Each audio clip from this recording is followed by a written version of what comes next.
April 20th, 1999, a sunny Tuesday morning in Littleton, Colorado. Students at Columbine High School were preparing for exams, socializing in the hallways, and counting down to summer vacation. But by lunchtime, the school would become the epicenter of one of the deadliest and most shocking school shootings in American history. 2 students, armed and methodical, carried out a brutal massacre that left 13 people dead, over 20 injured, and a nation changed forever. This is America's biggest crimes, and this is the full story of the Columbine High School massacre. Before we proceed, take your time, sit back and click the subscribe button. Thank you. Eric Harris and Dylan Klebold, names that would later be burned into the psyche of America. On the surface, they were typical teenagers, enrolled in classes, participating in school projects, occasionally getting into minor trouble. But beneath that facade, both harbored growing resentment, anger, and disturbing fantasies. Eric was intelligent, charismatic, but also manipulative and increasingly violent in his writings. Dylan, more introverted and depressive, often expressed feelings of hopelessness and self-loathing. Together, they formed a toxic partnership fueled by hatred and revenge fantasies. They began keeping journals, writing disturbing stories, filming videos, and acquiring weapons. Eric maintained a website filled with violent rants and threats. Dylan, in his private writings, often contemplated suicide. These were not just troubled teens, they were methodically planning something horrific. In the months leading up to the attack, Eric and Dylan began gathering firearms and materials to make explosives.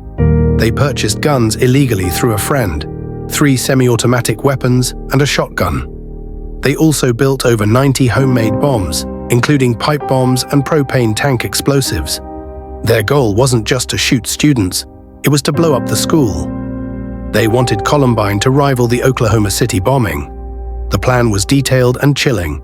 On the morning of April 20th, they arrived with duffel bags full of propane bombs, which they planted in the cafeteria. If they had detonated as planned, the death toll would have been in the hundreds. At 11:19 a.m., the nightmare began. Eric and Dylan opened fire near the west entrance of the school. Their first victims were students sitting outside enjoying lunch. Panic erupted. They moved into the school building, targeting students and teachers at random. For nearly an hour, chaos reigned. They shot into classrooms, chased students into the library, and killed without remorse. In the library alone, they murdered 10 people in just under 7 minutes. 911 calls flooded dispatchers. Terrified students hid under desks, in closets behind vending machines. Teachers risked their lives to lock doors and protect their students. At 12:08 p.m., the gunfire stopped. Eric and Dylan retreated into the library, where they turned their guns on themselves. 13 people were dead, 12 students and 1 teacher. Dozens more were injured, hundreds traumatized. But amid the horror, stories of heroism emerged. Teacher Dave Sanders helped direct students to safety before being shot. He bled to death waiting for help that couldn't reach him in time. Student Patrick Ireland, shot twice in the head and once in the foot, managed to crawl to a second-story window where he was pulled out by SWAT. Rachel Scott, the first student killed, was eating lunch with a friend.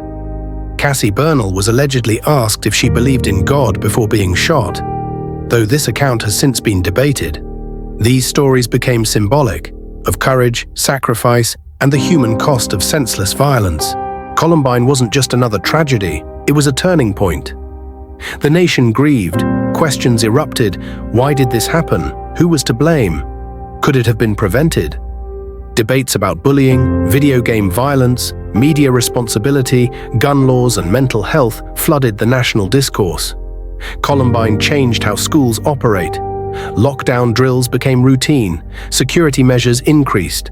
But the deeper cultural wounds, those would take far longer to heal. It also inspired disturbing copycats and spawned an online subculture fascinated with the shooters. Some even idolized them. Authorities and researchers began rethinking how they understood youth violence and warning signs. More than 20 years later, the pain of Columbine still lingers.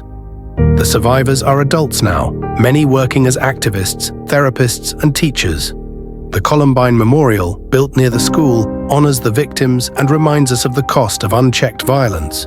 We remember Columbine not just as a crime, but as a national reckoning, one that forced us to look inward, ask difficult questions, and demand better. This has been America's Biggest Crimes. Subscribe for more in-depth true crime stories from the dark heart of American history.